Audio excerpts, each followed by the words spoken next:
just revise something about potential energy.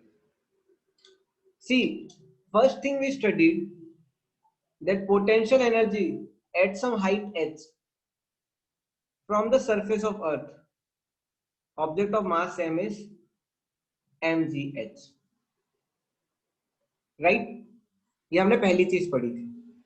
देखो इसमें सबसे बड़ी पहली चीज क्या है, इसमें इस इक्वेशन में एक we can say flaw is there. What is the flaw in this equation? इस इक्वेशन में गड़बड़ क्या है? क्या ये हमेशा mgh ही रहेगा?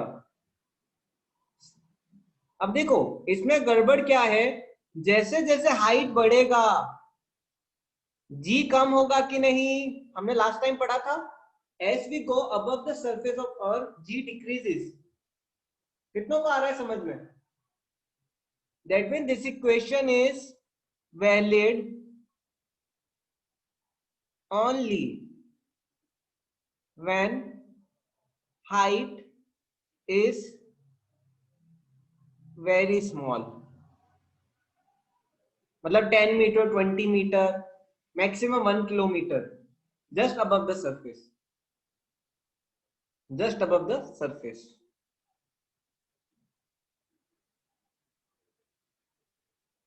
लेकिन अगर मैं सरफेस से बहुत ऊपर चले जाऊं, जैसे अपनी सैटेलाइट्स है, हमारी तो सैटेलाइट्स इवॉल्व कर रही है अर्थ पे, राइट? वो बहुत ऊंची हाइट पे, they are very high above earth surface. Similarly जो हमारा मून है, मून प्लैनेट, उसकी भी हाइट बहुत दूर है, उसका भी डिस्टेंस बहुत दूर है. उस पे पोटेंशियल एनर्जी, उस पे पोटेंशियल एनर्जी mgh नहीं लगेगा, गलत हो जाएगा. क्यों? क्योंकि वहां पे ग्रेविटी वेरी हो रहा है, वहां पे ग्रेविटी वेरी हो रहा है. ठीक है, ये पहली चीज जो आपको याद रखनी है. अब हम आज जो ग्रेविटेशनल पोटेंशियल एनर्जी पढ़ेंगे उसमें क्या होगा, उसमें हम डिस्टेंस का इफेक्ट रखेंगे. Distance from the surface, distance from the surface का क्या इफेक्ट होता है हम उसको इंक्लूड करेंगे. इसमें ये इंक्लूड नहीं है, इसमें एच का.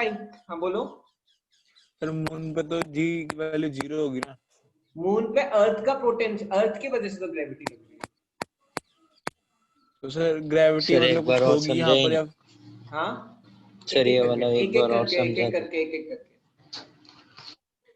हाँ बोलो सर, शिवम.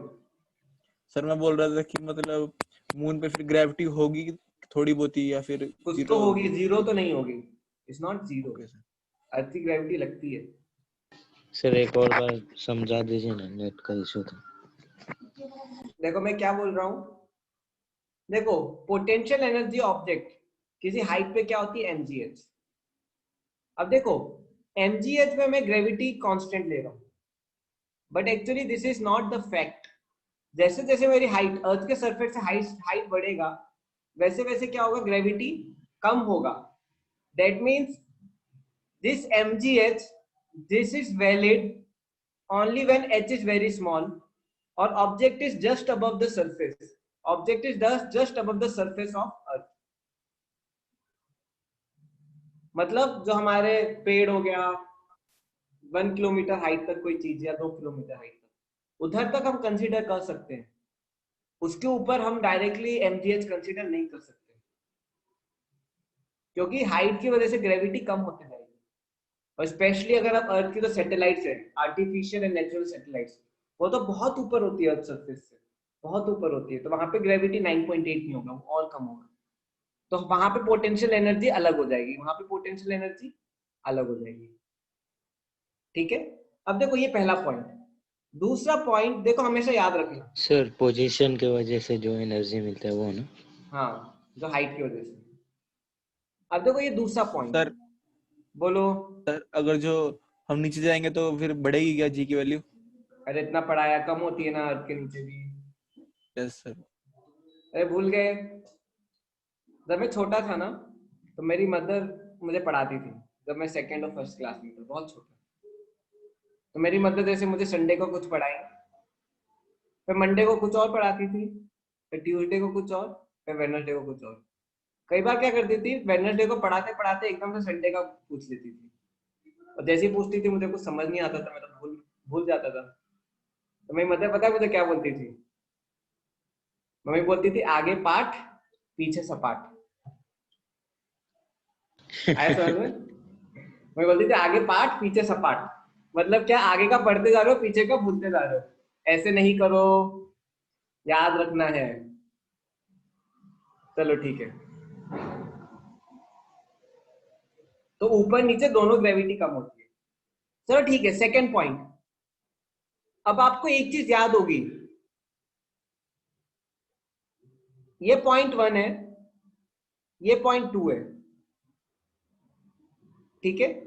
अब देखो, when I go from one position to another position, or I can say this is my initial position I, this is my final position F. If you remember,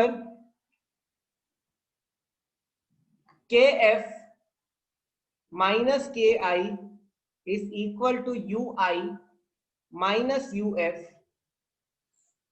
is equal to integration of f dot dx from initial position to final position. कितनों को याद है ये?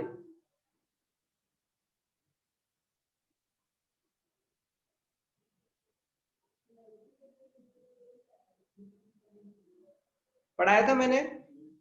Kinetic final minus initial is equal to potential initial minus final is equal to F dot dx. देखो अगर ये याद है, अगर ये याद है तो हम क्या करेंगे, अब हम करेंगे ग्रेविटेशनल पोटेंशियल एनर्जी का फॉर्मूला। अब देखो काइनेटिक एनर्जी का कोई रोल नहीं है, अब मेरे को किसका रोल है, बस पोटेंशियल एनर्जी का, क्योंकि मैं पोटेंशियल एनर्जी निकाल रहा हूँ। तो मेरे चैप्टर की स्टार्टिंग आज यहां से होती है, वी स्टार्ट फ्रॉम हियर, ठीक है। Gravitational potential energy. अब देखो, suppose I have one mass m1, I have one mass m2, distance is suppose r1. Now I take it from r1 to r2। Mass m2 को मैंने r1 से r2 पे move किया, I move it from r1 to r2, ठीक है। अब देखो, ये मेरा पॉइंट है 1, ये है मेरा पॉइंट 2। तो देखो, पोटेंशियल एनर्जी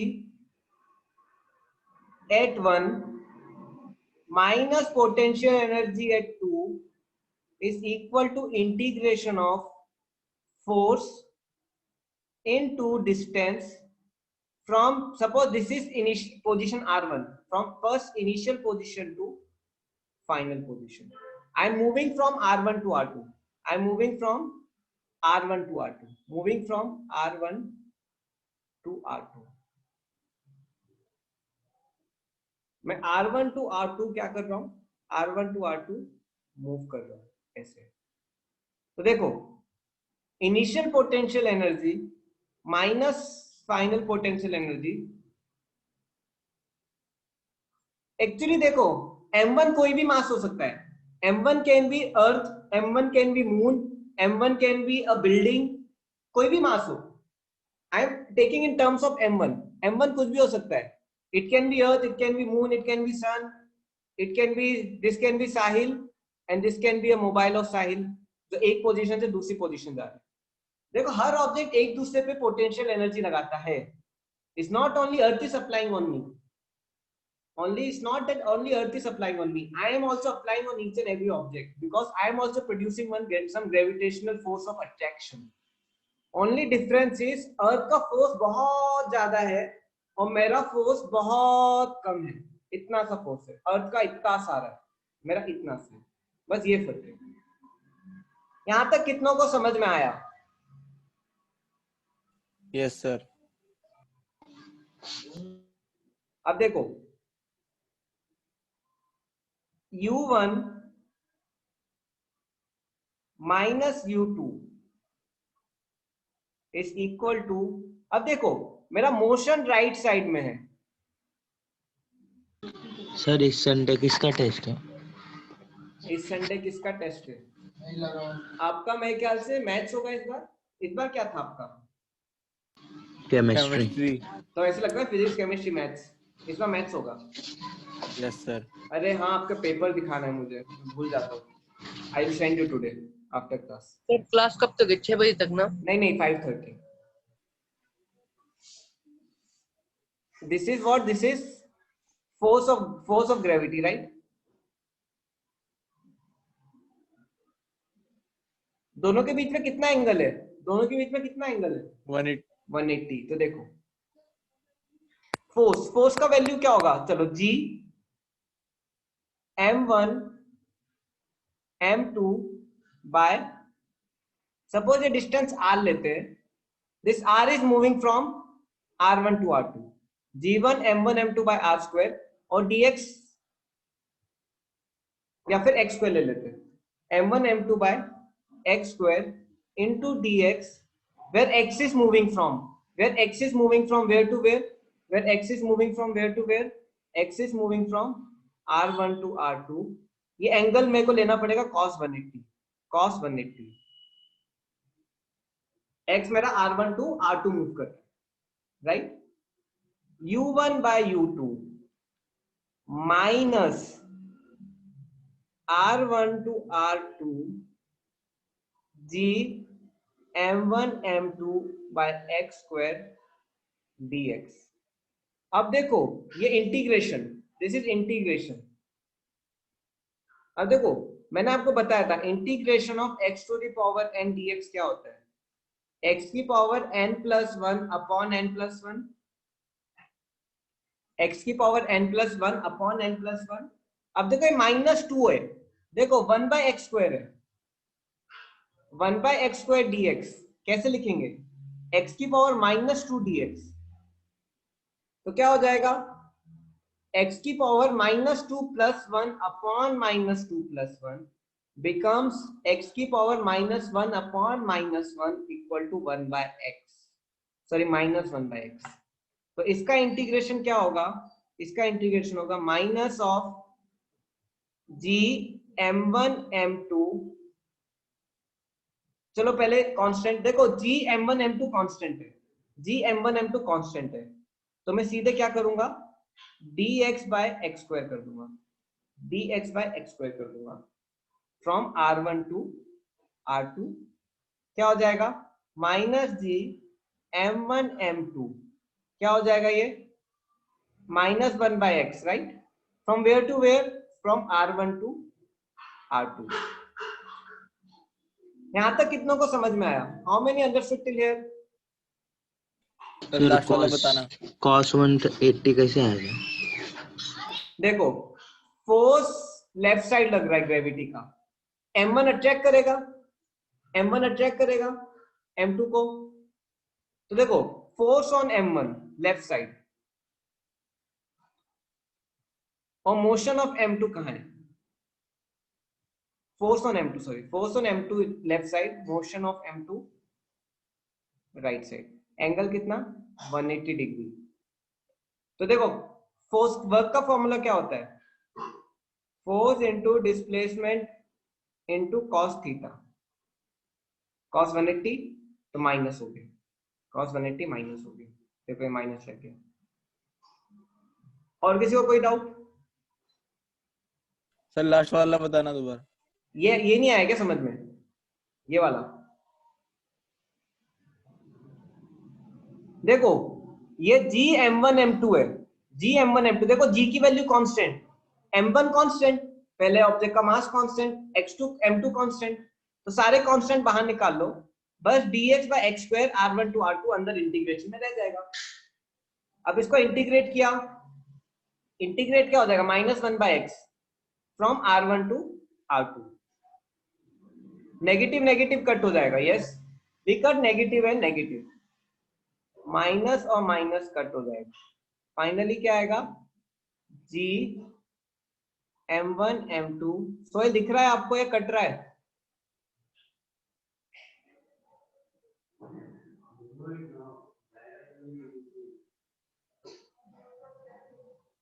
क्या हो गया? g m1 m2 1 by r2 minus 1 by r1, इसको और अच्छे से लिखता हूँ थोड़ा फ्रेश पेज में।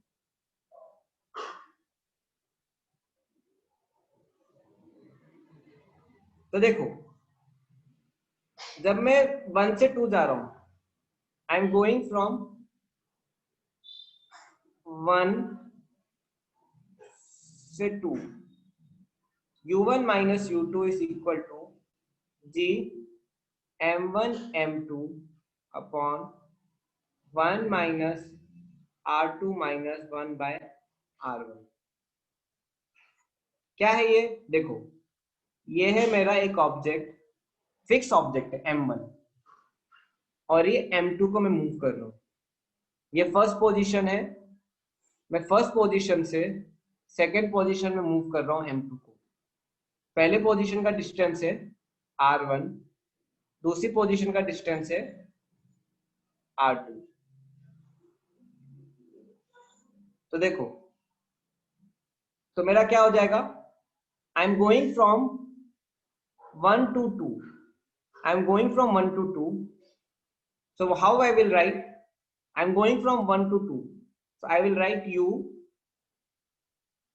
minus u2 is equal to g m1 m2 upon 1 minus 1 by r2 minus 1 by r1। Actual क्या है? एक्चुअल है u2 माइनस u1। क्यों? फाइनल माइनस इनिशियल, हमेशा फाइनल में से इनिशियल को माइनस करते हैं। तो क्या हो जाएगा, g m1 m2 upon 1 by r1 upon 1 by r2। देखो डेरिवेशन याद रख लो या रट लो, कुछ भी करो, पेपर में आता है। मेन कंक्लूजन क्या है? मेन कंक्लूजन ये है, हम एक दो क्वेश्चन करेंगे समझ में आएगा, एक दो क्वेश्चन करेंगे समझ में आएगा। So this is what work done or potential energy when I'm moving object from one position to another position, when I'm taking object from one position to another position। ठीक है, कितनों को समझ में आया? Yes sir. So देखो this is what, this is expression is what, gravitational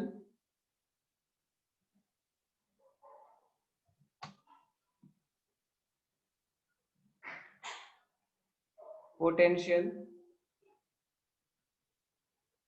energy। It is what, it is defined as, sir derivation important है।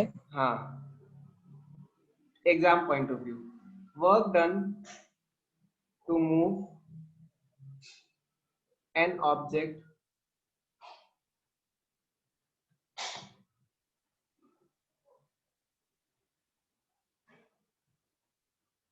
okay sorry work done by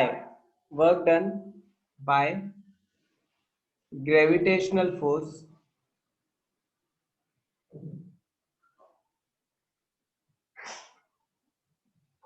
देखो इस चैप्टर में ना आपको दो डेरिवेशन पढ़ा है। एक derivation effect of g, height का जो था ऊपर नीचे, राइट, वो एक डेरिवेशन, और एक डेरिवेशन ये, एक इसके बाद दो डेरिवेशन और है। एक है एस्केप वेलोसिटी का, और चौथा है सैटेलाइट्स रिलेटेड। चार डेरिवेशंस। तो gravitational potential energy, work done by gravitational force to move object from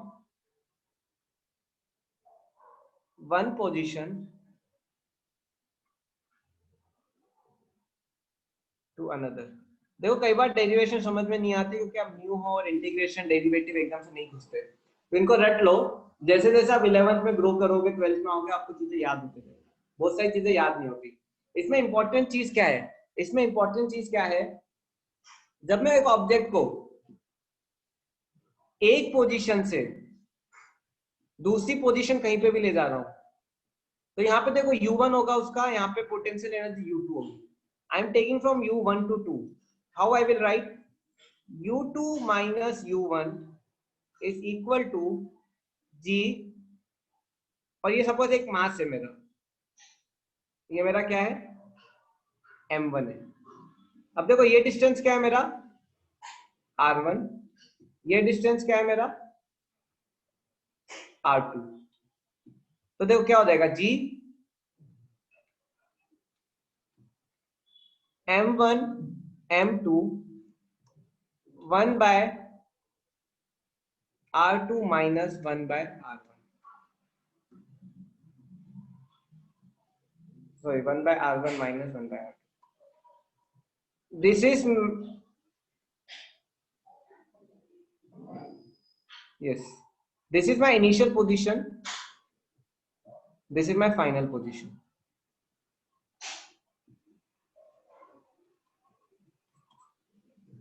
अभी हम क्वेश्चन करेंगे। Jaydeep, I am just teaching about the gravitational potential energy. ये तो नेगेटिव आएगा ना? देखो कई बार नेगेटिव भी आ सकता है, पॉजिटिव भी आ सकता है, don't matter, it can B positive, it is negative also, because I am doing work gravity work कर रही है क्या, वन पॉइंट से दूसरे पॉइंट ले जाने में, यहां से यहां ले जाने में ग्रेविटी कितना वर्क करेगी, दोनों के पोटेंशियल का सब्ट्रैक्शन। जैसे फॉर एग्जांपल आपकी अर्थ से हाइट रहता था, यहाँ पे कुछ पोटेंशियल रहती थी u1, यहाँ पे कोई पोटेंशियल रहती थी u2, तो ग्रेविटी कितना वर्क करेगी, दोनों का पोटेंशियल माइनस कर दो। याद आ रहा है कि नहीं, दोनों का पोटेंशियल माइनस कर दो। Yes sir. ठीक है, अभी हम एक दो क्वेश्चन करेंगे, आपको समझ में आएगा, एक दो क्वेश्चन करेंगे आपको समझ में आएगा। Let's do one question.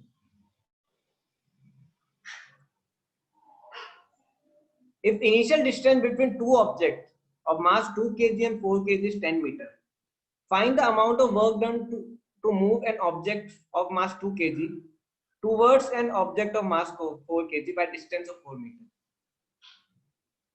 तो ठीक है, क्वेश्चन क्या है, ये मेरा मास है 4 kg का,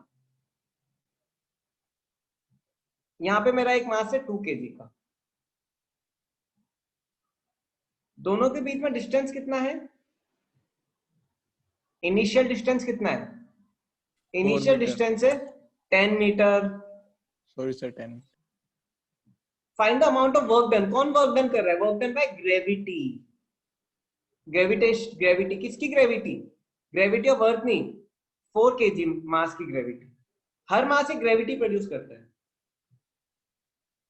और we can say work done by gravitational force.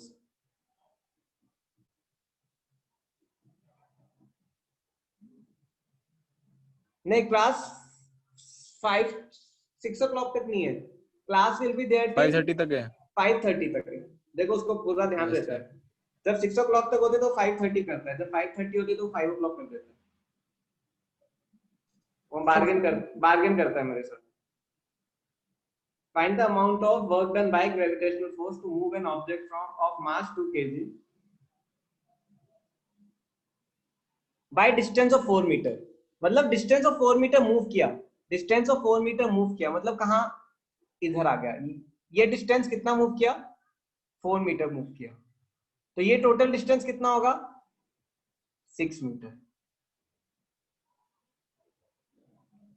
अब देखो ये इनिशियल, ये u1, ये u2, ये u1, ये u2।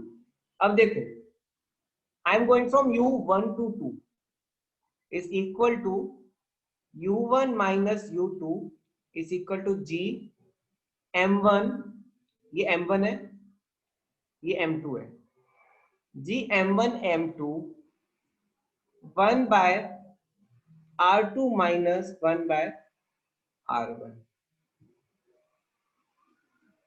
g m1 कितना है मेरा, m1 is 4, m2 is 2, 1 by r1, r1 कितना होगा, 10 होगा, सॉरी r2 10 होगा, सॉरी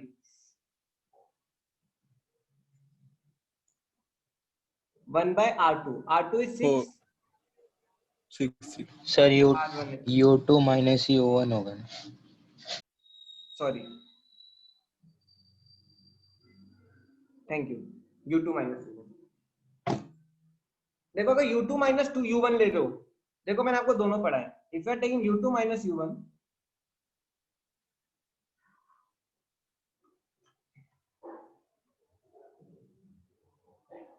ये रहा, देखो u2 माइनस u1 है तो r1 माइनस r2 है, तो आप r1 माइनस r2 करो। अगर u1 माइनस u2 है तो r2 माइनस r1 करो। समझ में आ रहा है? तो अगर u2 माइनस u1 ले रहे हो, u2 माइनस u1, तो ये r1 माइनस, दोनों उल्टे रहते हैं। अगर ये 2 माइनस 1 है तो ये 1 माइनस 2 होगा। Remember this, u2 minus u1 है तो r1 माइनस r2 होगा। तो सपोज अब उस क्वेश्चन में अगर हम u2 माइनस u1 ले रहे हैं, suppose if we are taking u2 minus u1, u2 minus u1, तो ये क्या हो जाएगा? r1 minus r2, r1 minus r2 क्या होगा फिर? ये 1/10 माइनस 1/6। कितनों को आ रहा है समझ में? You are able to understand?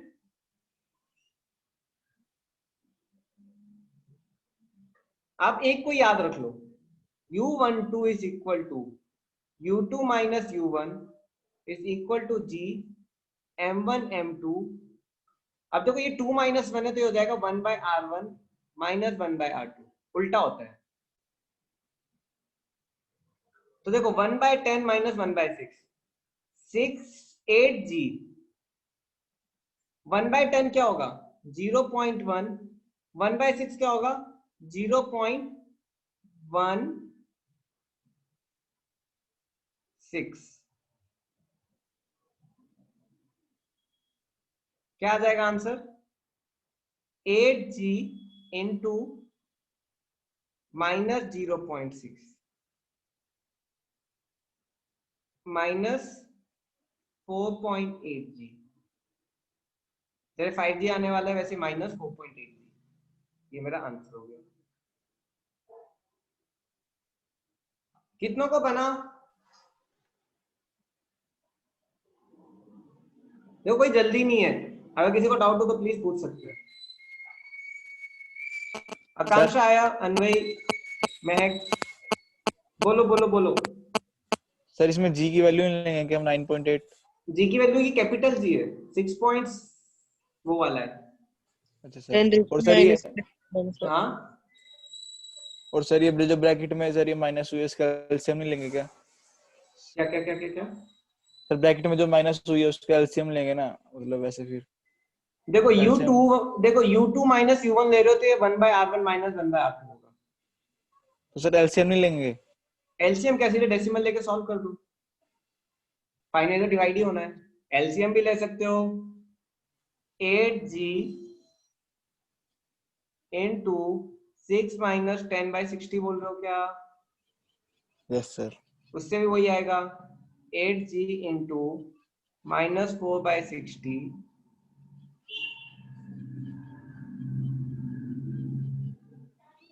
हाँ मैं पूरा ये भेज दूंगा आपको।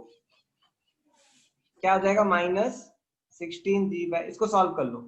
4 1 जा 4, 4 20 जा, सॉरी 15 जा, सो क्या आ जाएगा आंसर? Minus 8g/15। आया समझ में? Yes sir. सेम है। तो ठीक है, फिर एक क्वेश्चन करते हैं। If initial distance between two objects sir last step समझा ना? कौन सा लास्ट स्टेप? पिछले क्वेश्चन का। कुछ नहीं किया है, डिवाइड किया है मैंने। 1/10 इज 0.1, 1/6 इज 0.16, माइनस कर दिया, मल्टीप्लाई कर दिया। सर उसके बाद बस अब जी की वैल्यू डाल दो।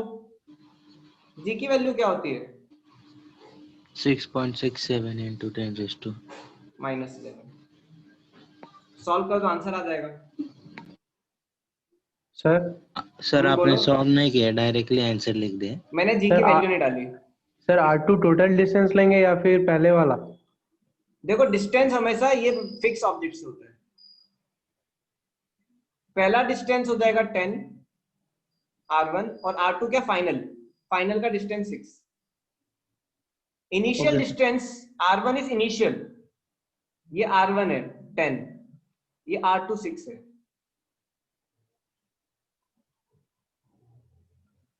देखो जी की वैल्यू पुट कर सकते हो, मैं नहीं करता क्योंकि नॉर्मल मल्टीप्लिकेशन है, आपको आता है राइट। बस मल्टीप्लाई कर दो 4.8 और 6.67 को। देखो एग्जाम में तो करनी पड़ेगी, एग्जाम में तो करनी पड़ेगी।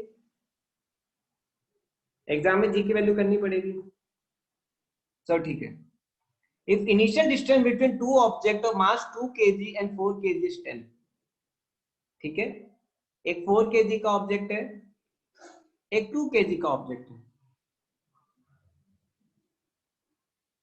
डिस्टेंस कितना है 10 है।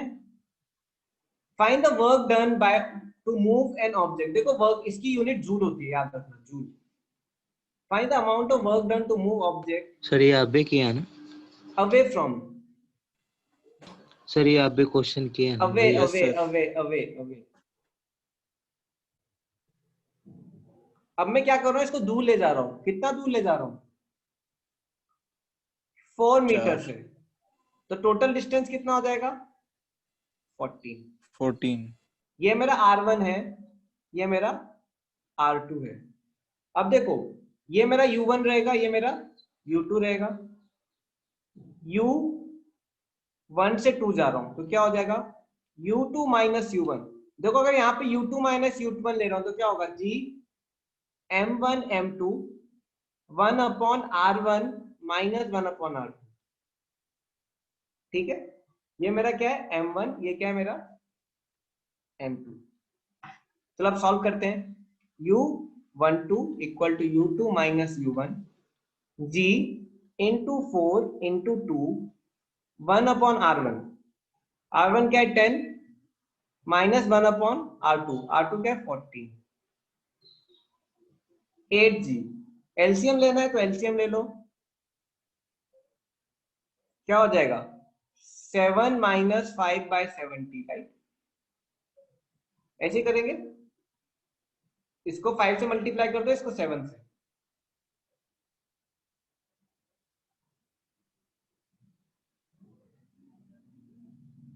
आंसर क्या आ जाएगा आपका 8G बाय 35 जूल्स।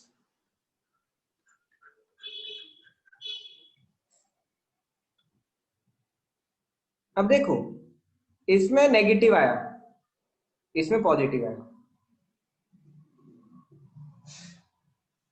मतलब what does it mean, when I moving close, I just concluded,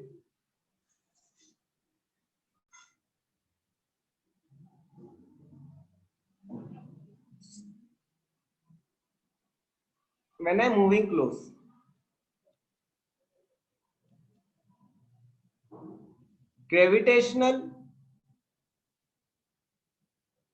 the gravitational potential energy is negative. When I'm moving away, gravitational potential energy is positive.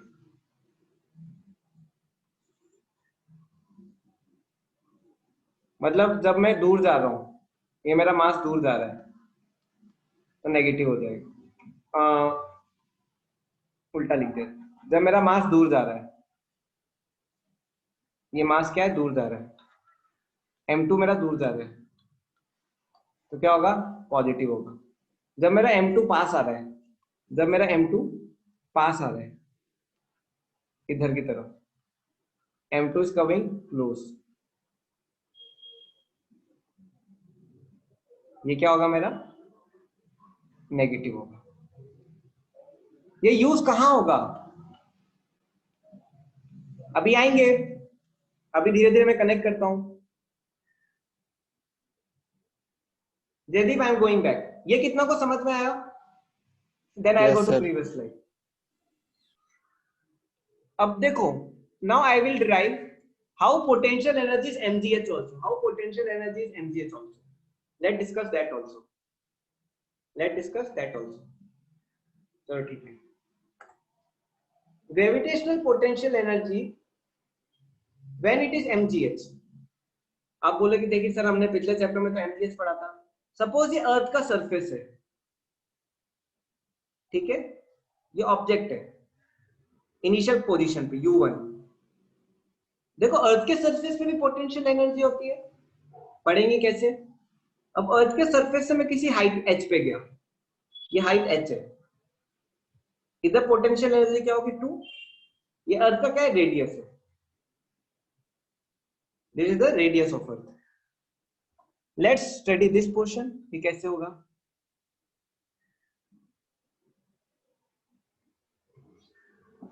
U means potential energy,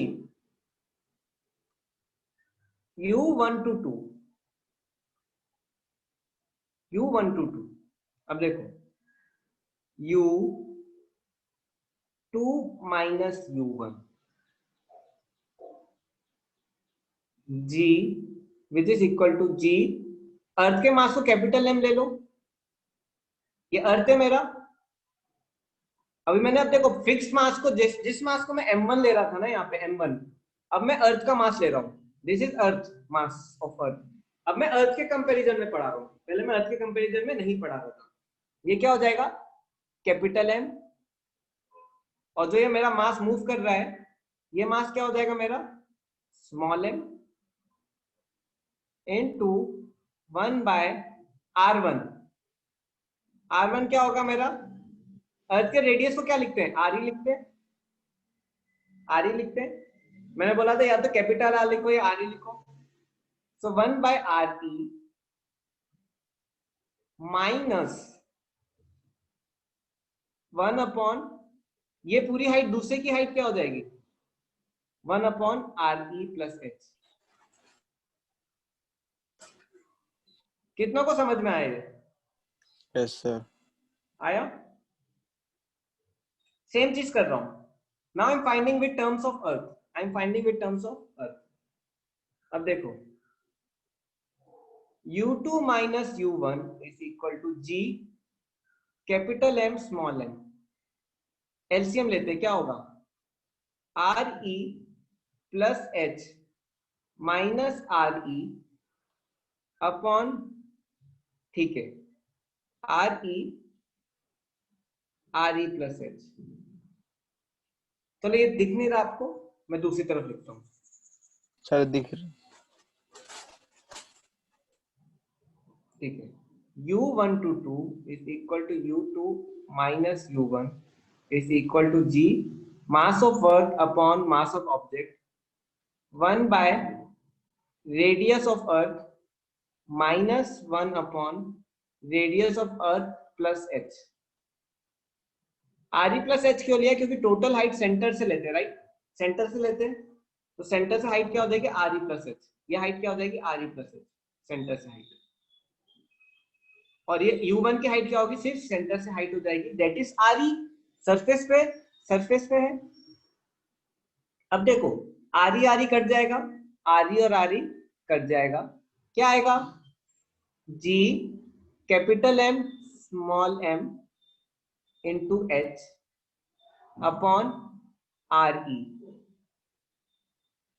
into RE plus H। अब मैं RE common निकाल देता हूं, क्या हो जाएगा G capital M upon RE square, ये small m H है, upon 1 plus H by RE।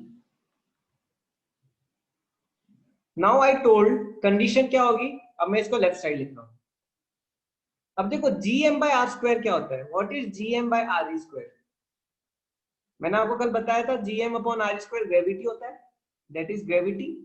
GM upon RE square gravity होता है, तो GM अपॉन RE स्क्वायर को मैं ग्रेविटी से रिप्लेस कर दूंगा, तो क्या हो जाएगा U21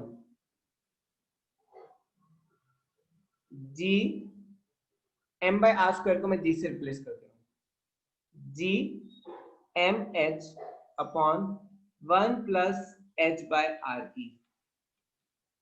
अब देखो हमने क्या कंसिडर किया, जब H बहुत छोटा है RE से, H is very very small then RE, तो ये टर्म क्या हो जाएगी 0.0000 हो जाएगी, राइट, नेग्लेक्ट हो जाएगी। तो क्या आ जाएगा U2 minus U1 is equal to MGH 1 plus 0 becomes MGH.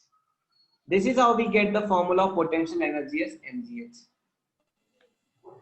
which is just above the surface of Earth, which is just above the surface of Earth. लेकिन अगर आप बहुत ऊपर चले जाओगे फिर ये फंडा नहीं लगता, फिर आपको फंडा क्या लगेगा, आपको पूरा सॉल्व करना पड़ेगा। कितनों को आया समझ में ये? आई होप अब आपको Yes, थोड़ा sir. कनेक्शन बिल्ड हो रहा होगा। सर वो एच के नीचे आ रही कैसे आया? ये आर ई कॉमन निकाला ना मैंने, एक आर ई कॉमन निकाल दिया। इसको स्टेप पढ़ाऊं मैं, G capital M small m H upon R E, फिर मैंने एक और आर ई निकाला, तो 1 plus h upon R E हो गया, ये आर ई स्क्वायर हो गया 1 plus h upon R E. चलो ठीक है, मैं फिर से एक बार बताता हूँ। देखो मैं 1 से 2 जा रहा हूँ, आई एम गोइंग फ्रॉम 1 to 2। मैं कहां से कहा जा रहा हूँ? 1 से 2, मतलब u2 minus u1। u2 minus u1 क्या होगा? g capital M small m 1 by R E minus 1 by R E plus H. क्यों? क्योंकि ये मेरा क्या है? ये R1 है और ये मेरा R2 है। R1 क्या है मेरा? ये R1 हो गया, रेडियस ऑफ अर्थ, और R2 क्या हो गया? ये पूरा मेरा R2 हो गया, which is R E plus h. अब मैं सब्ट्रैक्ट करूंगा, R E plus h minus R E upon R E into R E plus H.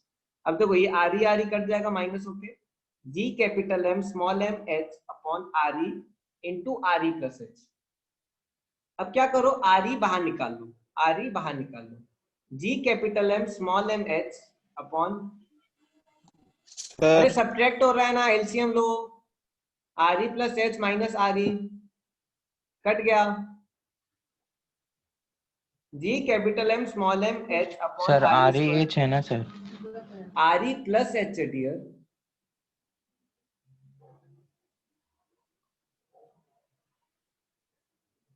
जी capital M small m H upon R E square 1 plus, अब मैं क्या कर रहा हूँ? Are E बाहर ला रहा हूँ, जैसे ग्रेविटी के क्वेश्चन में कर रहे थे कल, लास्ट टाइम आर ई बाहर निकाल लेते थे। तो देखो G M by R E square क्या हो जाएगा? स्मॉल जी हो जाएगा। तो u2 minus u1 is G M small m H upon 1 plus H by R E. H is very very less than R E, तो h is very very less than R E क्या हो जाएगा? 0, mgh is the answer. आया समझ में सत्यम?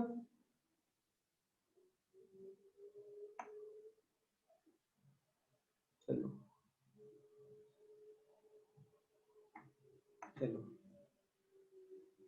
तो देखो अभी तक मैंने क्या पढ़ाया, एक बार बैक से पूरा स्टार्ट करते हैं। मैंने क्या पढ़ाया? चलो एक फ्रेश पेज में रिवाइज करवा देता हूँ, क्योंकि बहुत चीजें एक साथ चल रही हैं। तो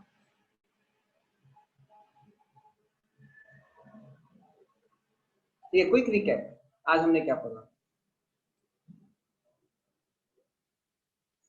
देखो जब मैं एक ऑब्जेक्ट को एक फिक्स मास से m1, एक मूविंग मास से m2, जब मैं m2 को मूव करता हूँ एक पोजीशन से दूसरी पोजीशन पे, यहाँ पे उसकी पोटेंशियल एनर्जी u1 है, यहाँ पे उसकी पोटेंशियल एनर्जी u2 है, ये r1 है, ये r2 है, ठीक है। So work done to move from point 1 to point 2 will be what? u2 minus u1, u2 minus u1 is equal to g m1 m2 upon 1 by r1 minus 1 by r2। जब मेरा m2 फार जाएगा, when m2 goes far, तो u12 becomes positive. When my m2 goes near, u12 becomes negative. When my m1 is earth, when my m1 is earth, m1 क्या है? मेरा अर्थ है, और m2 मेरा कोई मास है, and this is h. Sir h is, अच्छा h तो ऊपर रहेगा, वैसे आपको पता है h हर जगह, ऊपर नीचे लेफ्ट राइट। देखो मैं अर्थ से नीचे भी जाता हूं तब ये भी h है, ये भी तो h ही है, मानते हो कि नहीं? ये भी h है, ये भी h है, सब h है, क्योंकि ग्रेविटी हर जगह कब कहां पे लगेगी? सेंटर पे, ठीक है। अब देखो मेरा तो फिक्स मास है m1, उसको मैंने अर्थ मान लिया, तो फिक्स मास है उसको मैंने m1 मान लिया अर्थ, तो कैपिटल M हो जाएगा। नाउ इट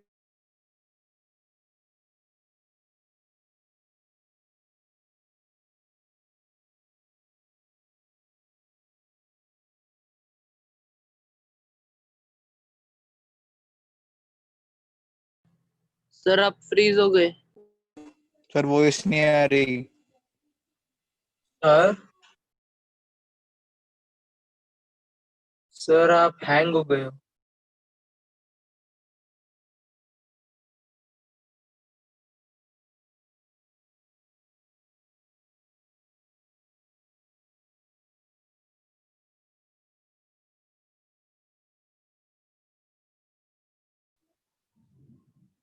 स्टूडेंट, आवाज आ रही है मेरी? Yes sir. कहां से डिस्कनेक्ट हुआ मैं? सर अभी हुआ था सर just। आ रही जहाँ पर आप कह रहे थे। अच्छा, पता नहीं एकदम से डिस्कनेक्ट हो गया था मैं बोला था अगर मून, ये अर्थ मून समझ में आ रहा था, ये दिखाया था मैंने। Yes sir. देखो ये नहीं कि अर्थ और मून पे भी, सपोज मून का मास mp है, तो इसका मतलब ये नहीं कि मून का पोटेंशियल एनर्जी भी mpgh होगा। h मतलब हाइट ऑफ मून, ये गलत हो जाएगा। क्यों? क्योंकि ग्रेविटी अलग है, ग्रेविटी अलग है, ग्रेविटी अलग है, ग्रेविटी चेंज होती है, तो ये गलत हो जाएगा। लेकिन जब बहुत छोटा डिस्टेंस है तो रख सकते हैं, जैसे एप्पल, एरोप्लेन भी मान सकते हैं, उसके ऊपर नहीं, सैटेलाइट वगैरह पे नहीं लगता। तो ये आज मैंने जो अभी तक पढ़ाया, ठीक है। अब हम पढ़ेंगे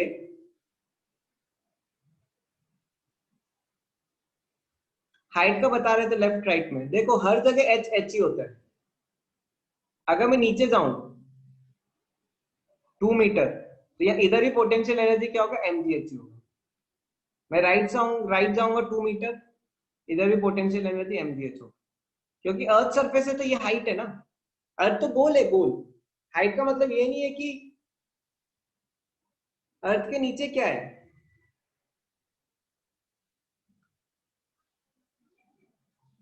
अरे इतना कॉमन सेंस का क्वेश्चन पूछ रहे हो। देखो ये अर्थ है, अर्थ के ऊपर स्पेस है, अर्थ के नीचे स्पेस है, अर्थ के लेफ्ट में स्पेस है, अर्थ के राइट में स्पेस है। अच्छा वहां से कंटिन्यू करूं। देखो मैं क्या बोल रहा था, अर्थ के जब बहुत कम हाइट हो ऑब्जेक्ट की, तो मैं U12 को mgh लिख सकता हूं। लेकिन बहुत ऊंची हाइट में हो अर्थ से, बहुत ऊंची हाइट में, जैसे मून है, मून का मास mp है, हाइट सपोज h है, तो मैं उसकी पोटेंशियल एनर्जी mpgh नहीं लिख सकता। क्यों? क्योंकि ग्रेविटी क्या सर होगी। इसमें जो हाँ सर बोलो। सर mgh में जो है वो अर्थ का मास है क्या? नहीं, ये ऑब्जेक्ट का मास होता है, अर्थ का मास तो खत्म हो गया ना। एक मिनट दिखाता हूँ।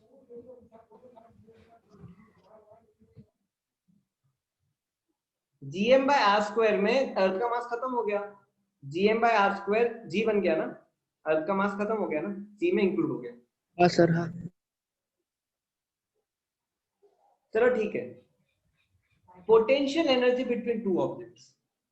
देखो अभी तक मैं आपको बता रहा था, okay students, can you all please send me your attendance. सबकी मिलनी चाहिए, all of you must send your attendance.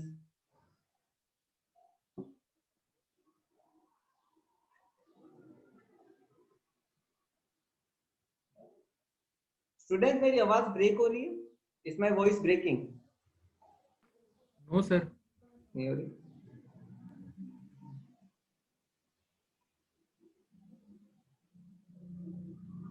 Sir पहले हो रही है थोड़ी सी। पता नहीं, नेट तो काफी अच्छा है, एक बार देखता हूँ, रुको।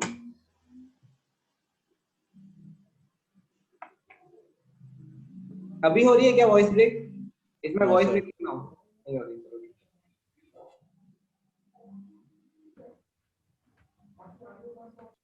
सर आप कब से पढ़ा रहे हो?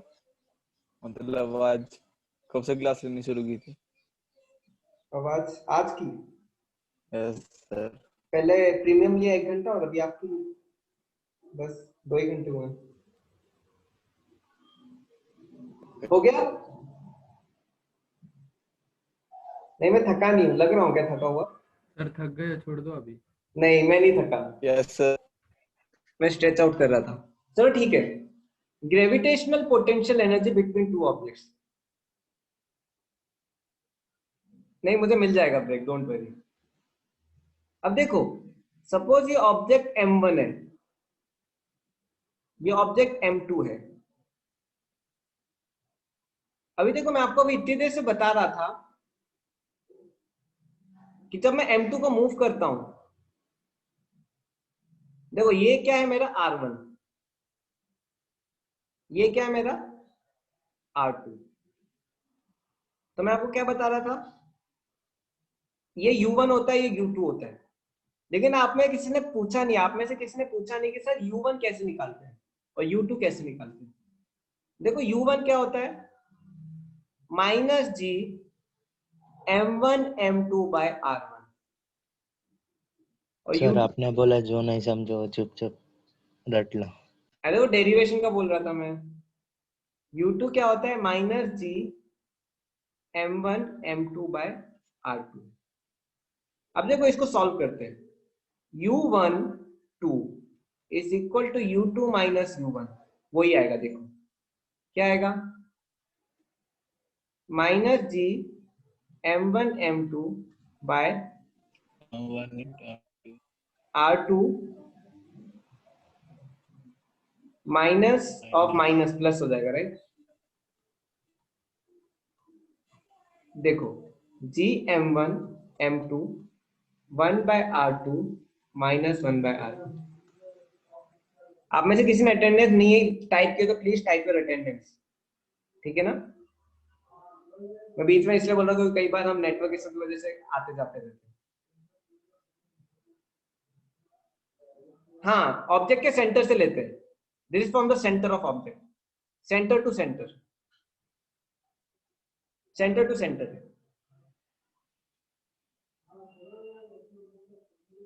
ठीक है, तो बिटवीन ग्रेविटेशनल पोटेंशियल एनर्जी, हाँ अटेंडेंस ज्यादा है आज। एक पहले दिन मेरी वीक में अटेंडेंस ज्यादा होती है, उसके बाद गिरती है।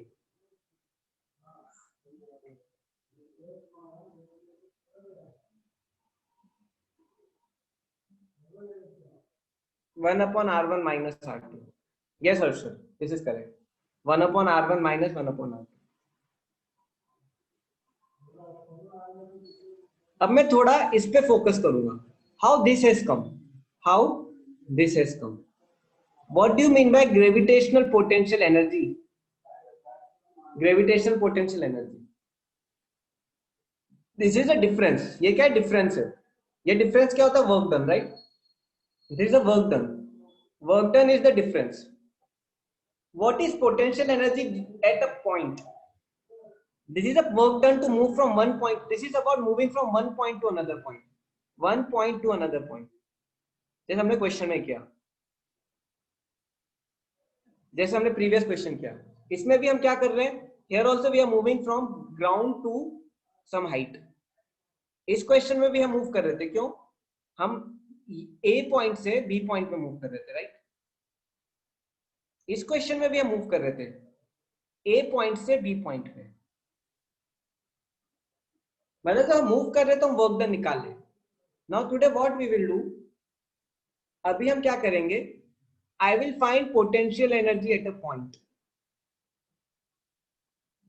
सपोज ये मेरा मास m1 है, ये मास m2 है, इसका डिस्टेंस r है। अब देखो इस पॉइंट पे पोटेंशियल एनर्जी क्या होगा, -G m1 m2 by r। Yes, previous slide.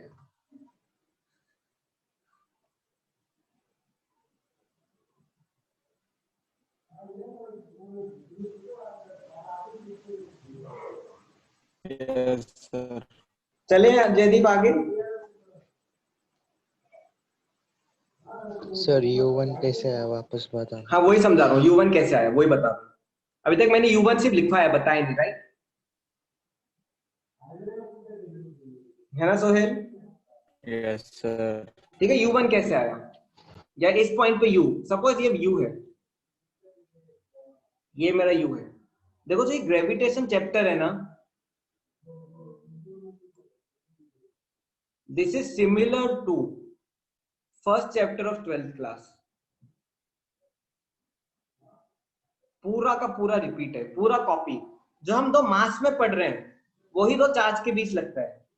Force of attraction, repulsion, gravitation force, this that, पूरा का पूरा पूरा इलेक्ट्रोस्टैटिक्स में, पूरा first unit. 50% second unit of 12th class. मतलब ग्रेविटेशन आ गया, आपका 30% 12th क्लास ऑलरेडी हो गया है। ऑलरेडी आपका 30% 12th क्लास हो गया है ऑलरेडी। और अगर आपको हीट एंड टेम्परेचर आ गया सेकेंड बुक में, हीट एंड टेम्परेचर, तो आपका 15% 12th क्लास और हो जाएगा। मतलब अगर आपका ग्रेविटेशन बहुत स्ट्रांग है, आपका हीट एंड टेम्परेचर बहुत स्ट्रांग है, आपका 45% 12th क्लास खत्म। 45% 12th क्लास खत्म। पूरा का पूरा आप कनेक्ट कर पाओगे 12th में। बहुत सिमिलर है, बहुत ज्यादा सिमिलर है। अगर आपका केमिस्ट्री का स्ट्रांग है, केमिस्ट्री स्ट्रांग है, केमिस्ट्री का बेस, वो नहीं होता एंथैल्पी वगैरह पढ़ रहे होगे, इलेक्ट्रॉन जंप करता है, ये पढ़ रहा आपने अभी तक? यस ऊपर से सर। नीचे, राइट? आपने सुना होगा E is equal to h nu, ये सब पढ़ लिया? hc by lambda, ये सब पढ़ा होगा आपने। ये अगर आपका स्ट्रांग है केमिस्ट्री का पोर्शन, तो फिजिक्स का आपका अगला 15% और कवर हो गया। कितना कवर परसेंट? 60% आपका 11th में ही खत्म हो गया। 60%, इतना ज्यादा वेटेज है। बाकी जो 40% है वो थोड़ा लाइट है, 30% लाइट मान लो, और 10% क्या है, इसमें थोड़ा और वेरिएशन, बस और कुछ नहीं, बहुत इजी है। तो देखो 11th में जितना बच्चा सीरियसली पढ़ता है उसका 12th में उतना फायदा होता है। जो बच्चा 11th में मस्ती मारता है उसको 12th में 11th भी पढ़ना पड़ता है, 12th भी पढ़ना पड़ता है। लाइट टफ नहीं है। देखो 11th में आप मस्ती मान लिए, जो मस्ती मान लिया, उसको 12th में फिर 11th पढ़ना ही पड़ेगा। He can not run, he has to study 11th then he has to go to 12th। तो बच्चे जब 11th मार्च में स्टार्ट करते हैं, जिनने 11th में मस्ती मारी है, तो 12th में मार्च, अप्रैल, मई, ये 3 महीने हवा ही नहीं लगती हो क्या रहा है 12th में, क्योंकि 11th ही वापस उसको पढ़ना पड़ता है। लेकिन जो 11th को सीरियसली पढ़ा है उसको, उसकी 12th अक्टूबर तक खत्म हो जाएगी, क्योंकि उसको ऑलरेडी सब आता है, मैक्सिमम चीजें उसको आती है, बस उसको थोड़ा बहुत एक्स्ट्रा पढ़ना है।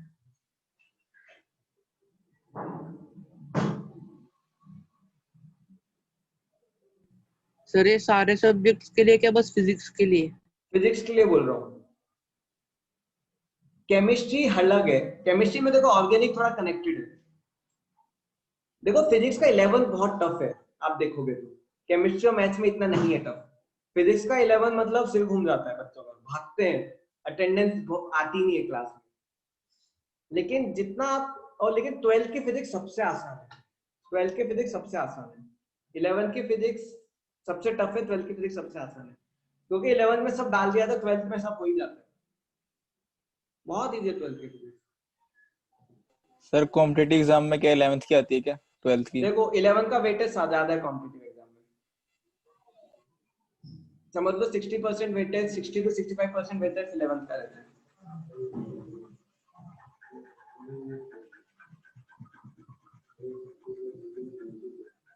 अच्छा है, 11th का फिजिक्स इजी लगता है। मैथ्स 12th की मैथ्स कुछ है ही नहीं, 12th की मैथ्स में एक ही है, कैलकुलस ही है पूरा। तो ठीक है, अभी आप बोल रहे थे सर ये u की value minus G m1 m2 by r कैसे आई, जी m1 m2 by r कैसे आई? ठीक है जयदीप, आप मोहित सर से रिक्वेस्ट कर सकते हो, ठीक है ना, शेड्यूलिंग वो करते हैं, ठीक है। अब ये वैल्यू कैसे आई? देखो आपको ऑलरेडी पता है u 1 to 2 is what minus G m1 m2 1 by r 2 minus 1 by r1, right? से r1 माइनस 1 बाय r2, ये प्लस आएगा, ठीक है, u2 माइनस u1 हो जाएगा।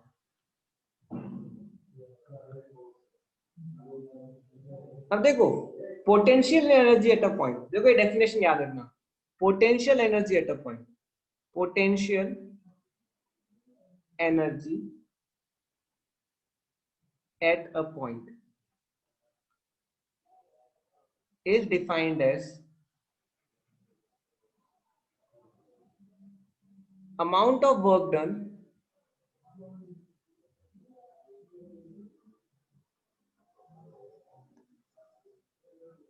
to move a point from infinity to move a mass from infinity to a point। अब देखो मुझे इस पॉइंट पर निकालने ग्रेविटेशनल पोटेंशियल एनर्जी, इस पॉइंट पे मुझे क्या निकालनी, ग्रेविटेशनल पोटेंशियल एनर्जी, मतलब यू की वैल्यू। तो मैं इस मास को कहां से मूव कर रहा हूं, मैं इस मास को इंफिनिटी से, मैं इसका मतलब क्या है, उस पॉइंट पे पोटेंशियल निकालना means I am moving mass from infinity to this point. मतलब क्या, मेरा r1 क्या है, इंफिनिटी है, और r2 नेगेटिव क्या में है, है ना सर? r2 r है। तो देखो क्या हो जाएगा, g m1 m2, r1 क्या होगा, 1 by infinity minus 1 by r, क्या हो जाएगा, minus G m1 m2, 1 by infinity क्या होता है, 0 होता है, तो minus 1 g1 m2 by r।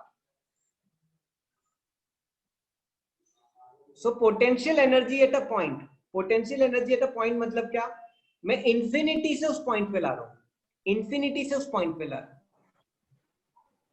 जैसे मैंने आपको डेफिनेशन लिखवाई थी, एक बार मैं दोनों डेफिनेशन एक बार पढ़ाता हूं।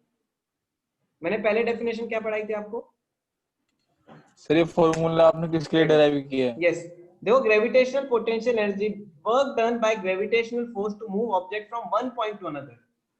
देखो जब हम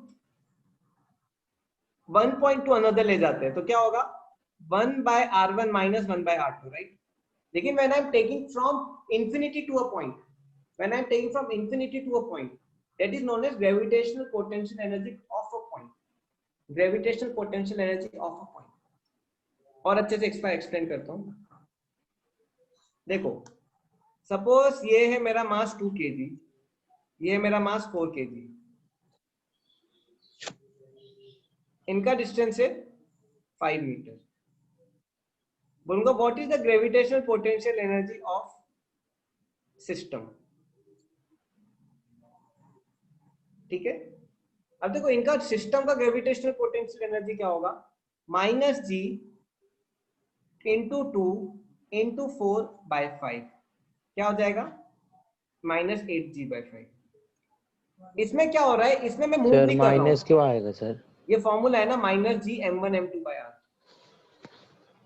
सर ये नॉर्मल है ना, नॉर्मल हाँ, अगर हम ऐसे देखेंगे तो माइनस कहाँ लगता है सर? माइनस कहाँ लगता है मतलब, सर अगर हम इसको ये फॉर्मूले से नहीं, ग्रेविटेशनल वाले फॉर्मूले से करेंगे तो? mgs बोल रहे हो, हाँ, g m1 m2/r²। Ji m1 m2 by r, उसको डिराइव करके तो आए हम, स्टार्टिंग में मैंने डेरिवेशन किया था, मूव करते हैं पॉइंट को।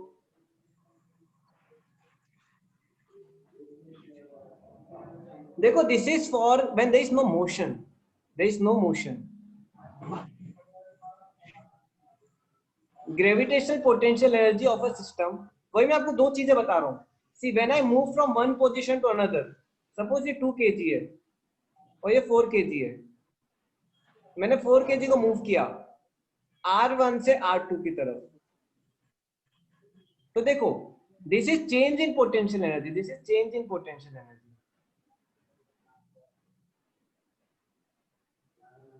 क्या हो जाएगा, g into 2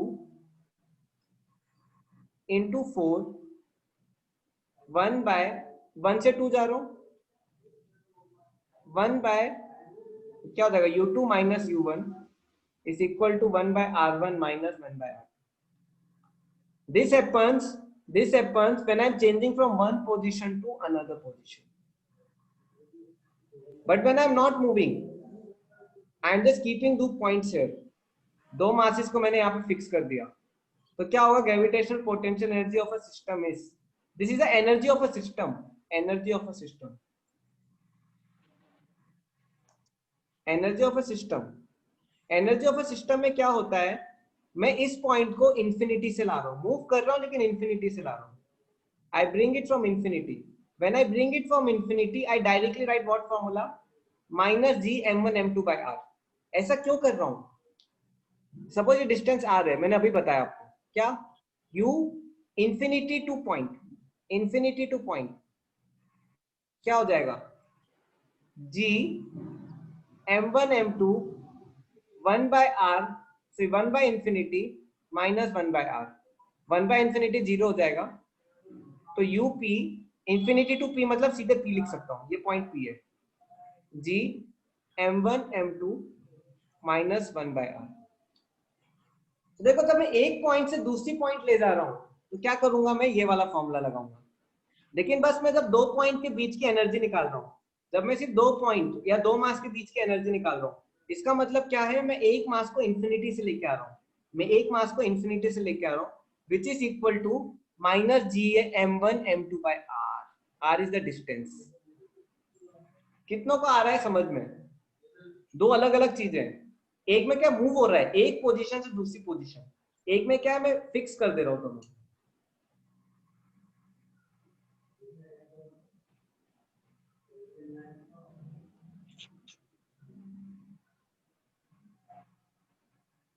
for example suppose ये है 10 kg का मास, दिस इज पोजीशन ए, ठीक है, ये 10 kg है, ये मास बी है, सॉरी ये भी मास ए ही है। I move 10 kg mass, see work done to move mass of 10 kg from point A to point B। मैंने point A to point B move किया। देखो वर्क डन का फॉर्मूला क्या होता है? अब देखो मैं पॉइंट A से पॉइंट B जा रहा हूं, ये सपोज मेरा m2 है, वर्क डन का फॉर्मूला क्या होता है? g m1 m2 into 1 by r1 minus 1 by r2। But अगर आप ध्यान से देखोगे तो इसमें कोई मास ही नहीं है, दूसरा कोई मास ही नहीं, there is no second mass, there is no other mass. तो क्या होगा? कोई फोर्स ही नहीं होगा, force is equal to 0। Force 0 है तो क्या होगा? वर्क डन क्या होगा? 0, because see now here m1 is equal to 0 because there is no mass, कोई मास नहीं है, कोई m1 नहीं है, तो वर्क डन क्या होगा? 0। मतलब क्या? अगर ग्रेविटी नहीं है तो मूव करने के लिए कितना वर्क लगेगा? मूव करने के लिए कोई वर्क नहीं लगेगा। I can freely move a mass. जैसे अब देखो ये पेन को मैं उठा रहा हूं, मैं पेन को उठा रहा हूं लेकिन मैं वर्क कर रहा हूं, क्यों वर्क हो रहा है? क्योंकि अर्थ की ग्रेविटी एक्ट कर रही है। बट सपोज अर्थ की ग्रेविटी नहीं है, there is no gravity acting, कोई ग्रेविटी कहीं एक्ट नहीं कर रही है, तो मैं अगर ऑब्जेक्ट को मूव करूं तो मुझे कोई एनर्जी नहीं लगेगी, मुझे कोई एनर्जी नहीं लगेगी, मुझे कोई एनर्जी नहीं लगेगी। So what does it mean? अगर मैं किसी ऑब्जेक्ट को फ्रीली मूव कर रहा हूं without presence of other mass, suppose ये 10 kg का मास है, इसको मैं ऐसे फ्रीली मूव कर रहा हूं कहीं पे भी without presence of any other mass, और मैं यहां पे आ गया A to B, work done क्या होगा? 0 होगा। वर्क डन क्या होगा? 0 होगा। लेकिन अगर मैं ये 10 kg का मास है और यहाँ पे अब एक और मास रख दिया मैंने 5 kg का, सपोज ये डिस्टेंस कितना है? 2 मीटर्स, ये डिस्टेंस, और सपोज मैं इसको यहां ले आया 1 मीटर के डिस्टेंस पे, मैंने यहां से यहां मूव किया, अब कितना वर्क डन लगेगा? Now there will be work done, now there will be work done, because जब मैं मूव कर रहा हूं तो I am moving in the presence of a mass, I am moving in the presence of mass. इसमें work done क्या होगा? Suppose ये u1 है, ये u2 है, मैं 1 से 2 जा रहा हूं, क्या होगा? u2 minus u1 is equal to g 10 into 5 1 by r1 क्या होगा? 2 minus 1 by 1 क्या आएगा? 50g into 1 minus 2 by 2 equal to minus 25। तो देखो वर्क डन कब होता है? जब मैं किसी मास के प्रेजेंस में मूव कर रहा हूं। जैसा आप अभी देखो, मेरे को सैटेलाइट लॉन्च करनी है, मुझे एरोप्लेन को उड़ाना है, एरोप्लेन को उड़ाने के लिए मुझे एनर्जी लगानी पड़ती है। क्यों मुझे उड़ाने के लिए एनर्जी लगानी पड़ती है? क्यों मुझे इतना फ्यूल खर्च करना पड़ता है? क्योंकि अर्थ की वजह से, बिकॉज अर्थ है, अर्थ खींच रहा है, opposite to gravity, because there is a mass present. In presence of this mass I am moving, presence of this mass I am moving, that's why I have to do a work। But देखो आपने सुना होगा, एक बार एक rocket को space में छोड़ दिया, एक बार एक रॉकेट को स्पेस में छोड़ दिया, फिर कोई वर्क नहीं करना पड़ता, तो वो अपने आप फ्लोट होते रहता है। क्यों? क्योंकि वहां पे ग्रेविटी इज प्रैक्टिकली जीरो, बहुत कम है, प्रैक्टिकली जीरो, प्रैक्टिकली जीरो। कितनों को यहां तक समझ में आ रहा है? सर मतलब U12 से हम वर्क डन निकाले हैं क्या? वर्क डन ही है, यस वर्क डन है। U12 change in potential energy is equal to work done. Okay sir. मैंने इस पूरे डेरिवेशन की स्टार्टिंग कैसे की थी? पूरे इस टॉपिक की स्टार्टिंग कैसे की मैंने? फिर पोटेंशियल एनर्जी से। Change in potential energy is work done. Yes, और इसकी डेफिनेशन भी क्या दी मैंने? What definition I give? gravitation potential energy derive work done by gravitation force to move object from one position to another। ठीक है, तो Okay, work done ही है।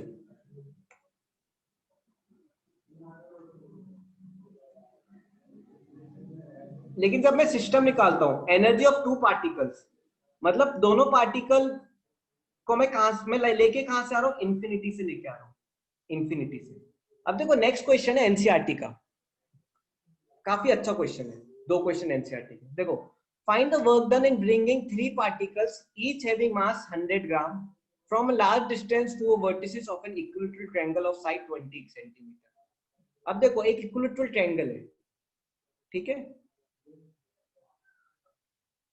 ये दोनों सेम ही क्वेश्चन है, अलग अलग लिखने का तरीका है। ये इक्विलैटरल ट्रायंगल है, इसका साइड 20 सेंटीमीटर, इसका साइड 20 सेंटीमीटर, इसका साइड 20 सेंटीमीटर। ये क्या है? ABC। Find the work done to bring a three particles each having mass 100 gram.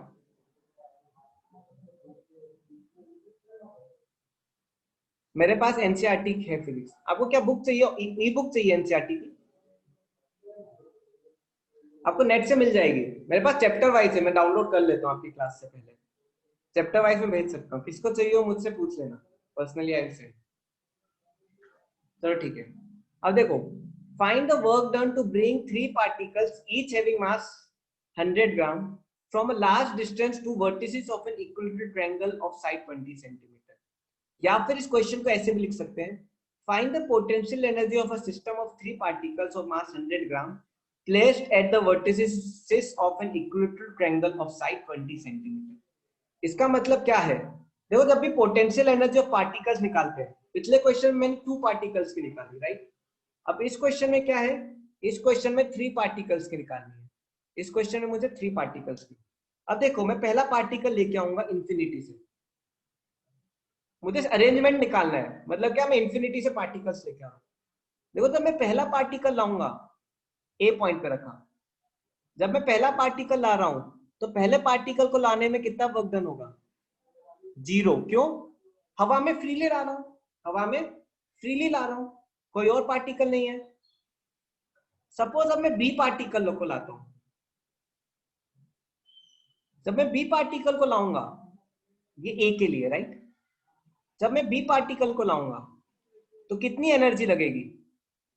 Distance देखो, बी पार्टिकल को लाने के लिए एनर्जी लगेगी जी, दोनों का मास का प्रोडक्ट, क्योंकि अब दो मास है मेरे पास, G into 100 into 100 100 into 100 upon 20 into 20 पर कुछ वेरिएशन करना है क्या? ये किस में मेरे? ग्राम में, केजी में कन्वर्ट करो दोनों ग्राम को, और यहाँ पे माइनस लगेगा, ये आर होगा। आर कितना रहेगा? सेंटीमीटर को मीटर में करो, कितना हो जाएगा? 100। ग्राम को केजी में किया,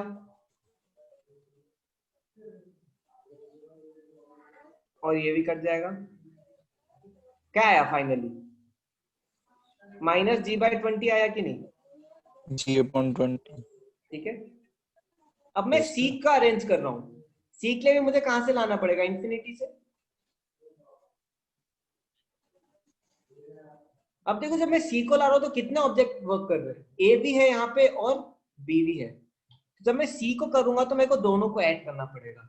U is equal to minus G into 100 into 100 upon, मैं एक ही वजह से निकाल रहा हूं, सी में एक ही वजह से, जी 100 इंटू 100 अपॉन 20, इसको वो करो केजी में कन्वर्ट करो, और इसको आप कन्वर्ट कर दो सेंटीमीटर में। फाइनली इसका आंसर क्या होगा? Minus G by 20। लेकिन बी की वजह से भी इफेक्ट रहेगा, बी का इफेक्ट भी ऐड करो, बी का इफेक्ट भी क्या होगा? Minus G by 20। सर तो मुझे, हाँ बोलो। सर बी में आपने 2 बार 100 क्यों लिया? एक ही बार लिया। सर नहीं, ऊपर 100 into 100। M1 M2 ना, दो मास है ना, ये 100 है और ये भी 100 है। M1 M2 by R minus G M1 M2 by R ना, क्या होता है फॉर्मूला? हाँ हाँ। Minus G M1 M2 by R. देखो मैं एनर्जी ऑफ अ सिस्टम निकाल रहा हूँ। Energy of a sir system R मतलब आर को आपने ऐसे 20/100 सेंटीमीटर को मीटर में कन्वर्ट किया ना, जैसे ग्राम को केजी में कन्वर्ट किया, वैसे मीटर को सेंटीमीटर। तो सेंटीमीटर को जरूरी मीटर है में, क्या? हाँ ऐसा यूनिट जरूरी है, ऐसा यूनिट जरूरी है। अब देखो टोटल एनर्जी क्या लगेगी? Energy of A plus energy of B plus energy of C. Energy of A 0 है, एनर्जी ऑफ बी क्या है? Minus G by 20। Energy of C क्या है? दो बार minus 40/20, minus minus sir 2g by आपने 20। 1000 into 1000 क्यों किया है नीचे? दो बार मास है ना ग्राम में। सर नीचे नीचे हाँ तो ग्राम को केजी में कन्वर्ट करो, डिवाइड बाय 1000 होगा ना, माइनस 2g/20। फाइनली आंसर क्या होगा? Minus 3g/20।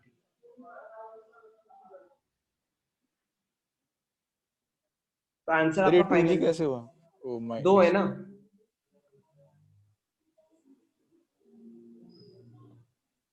Sir actually sir मेरा कनेक्शन कट गया था उस टाइम, ये दोबारा बताना सर सी का बस।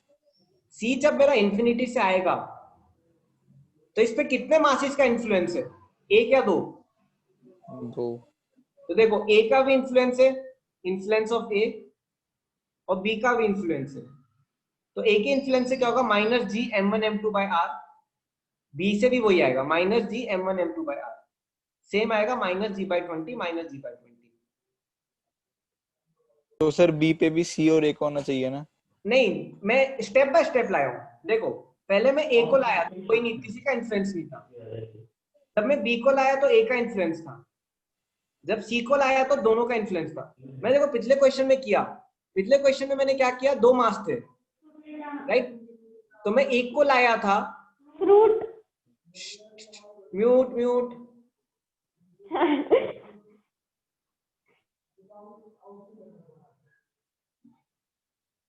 देखो मैं M1 को लाया, फिर मैं M2 को लाया। जब मैं M1 को लाऊंगा तो वर्क डन U 0 होगा, क्यों? क्योंकि m1 को लाते वक्त कोई वर्क डन नहीं है, खाली स्पेस में चल रहा है। जब मैं m2 को लाऊंगा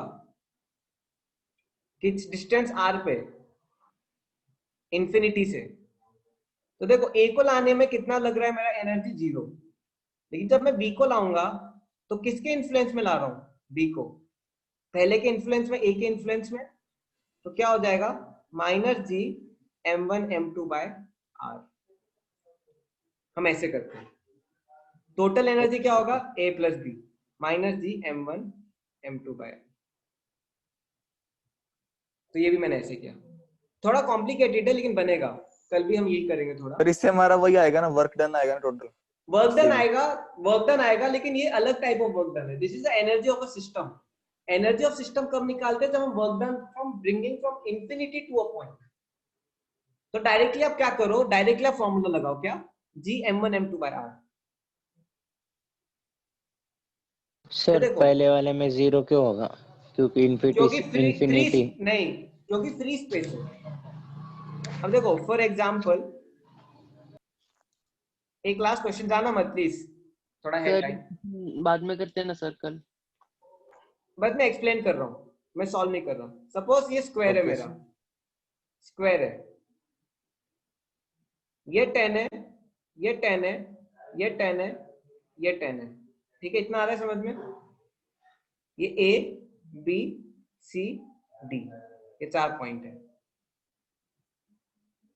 अब मुझे इसका एनर्जी निकालना है। सब में mass M M M M है। मास क्या है? M M M M. अब मुझे सिस्टम की एनर्जी निकालनी है, एनर्जी ऑफ सिस्टम।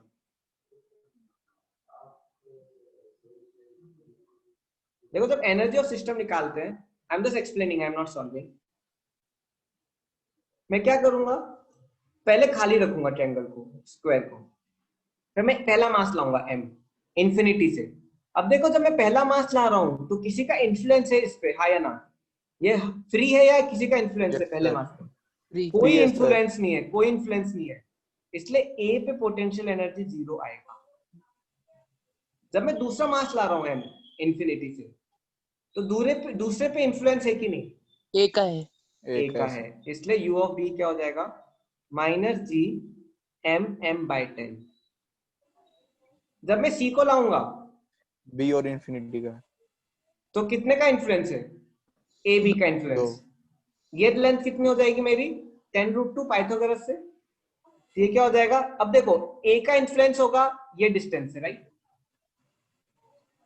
और बी का इन्फ्लुएंस होगा इस डिस्टेंस से। क्या हो जाएगा? माइनस बी का इन्फ्लुएंस क्या होगा? -g mm/10, और ए का इन्फ्लुएंस क्या होगा?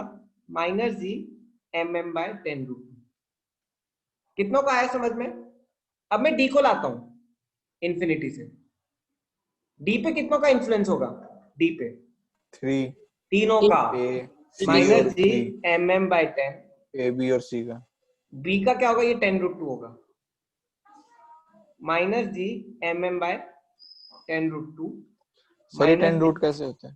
10√2। अरे पाइथागोरस लगाओ, परपेंडिकुलर बेस, हाइपोटेन्यूस। अच्छा सर, निकाला क्या है इसका? हाँ, इन चारों को ऐड कर दो, आंसर आ गया, total energy of the system, total energy आ गया। Okay sir, thank you sir. Thank you very much. हम कंटिन्यू करेंगे कल इस सर टॉपिक इस I type have one doubt. ये तो बहुत हो जाएंगे ना क्या? सर? इस टाइप के क्वेश्चन बस एनसीईआरटी से कर लिया तो प्रैक्टिस हो जाएगी ना अच्छी खासी? हाँ, एनसीईआरटी की करवा रहा हूँ मैं। सर हेलो हाँ बोलो। सर, मेरा डाउट था पिछले पूछो क्लास में। पूछो। सर वो थर्ड मीन्स आपने जो ग्राउंड के नीचे जो बताया था derivation, students gravity class is over.